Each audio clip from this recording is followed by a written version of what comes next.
Hey, how's it going? So there are some kind of strange things in Old School Runescape that don't really make sense or they're just kind of interesting.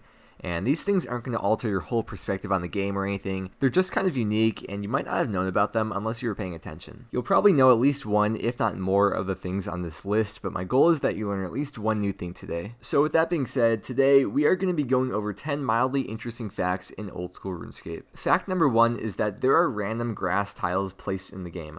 I was able to find 2 spots of them, but I'm sure there's plenty of others as well. But the first spot that I found is at the end of the underground pass, and the second one that I found is inside the cave at Eagle's Peak. This isn't any third-party client highlighting the ground. These are just random grass tiles placed in the middle of the blackness.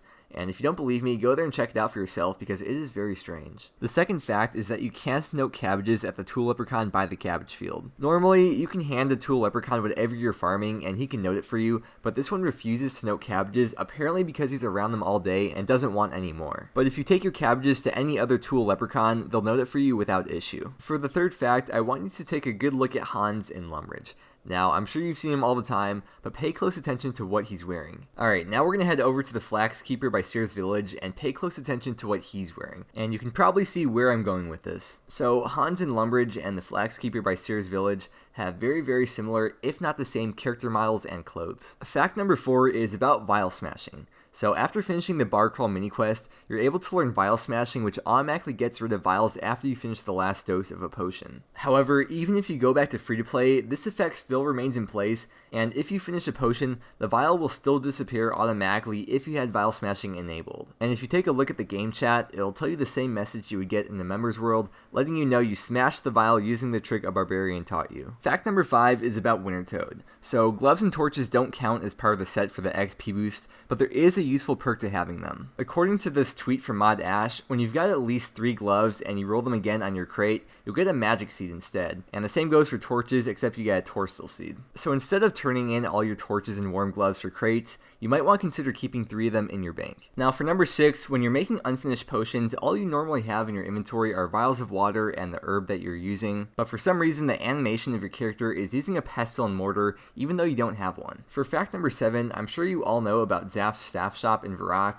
Well, if you go to the north end of the room, you'll see there's 3 more staves on the table: the Pharaoh Scepter, a Slayer's Staff, and a Rod of Ivandis. However, he doesn't actually sell them in his shop, and it makes me wonder if there's any reason why he's not selling them, and why those 3 staves specifically were placed there. On to fact 8 now is that you can use the Zombie Hand emote with the Drill Sergeant random event emotes. Usually, if you try to do an emote, it'll stop the emote that you're currently doing and begin the new one, but if you use one of the Drill Sergeant emotes and then use the Zombie Hand emote, it won't interrupt it, and both emotes will happen at the same time, as you can see I'm doing right now. There might be other combinations of emotes that work together as well, but these are the only ones that I could find. Fact number 9 is about Ice Giants and their drop table. The first thing about this is that they have a 1 out of 128 chance of dropping a banana, and I feel like there's some reason or lore behind this, but if you ever get a banana from the Ice Giant, consider yourself lucky. And the second part of this is that they have a 1 out of 32 chance of dropping a black kite shield, while in free to play there's a 5 out of 128 chance of getting it. So if you're ever killing Ice Giants for a black kite shield for some reason, maybe if you're a low level Iron Man, you may be better off hopping to a free to play world to get it. And the 10th and final fact that I want to show you is in the Myths Guild. After finishing Dragon Slayer 2, you get access to the Myths Guild,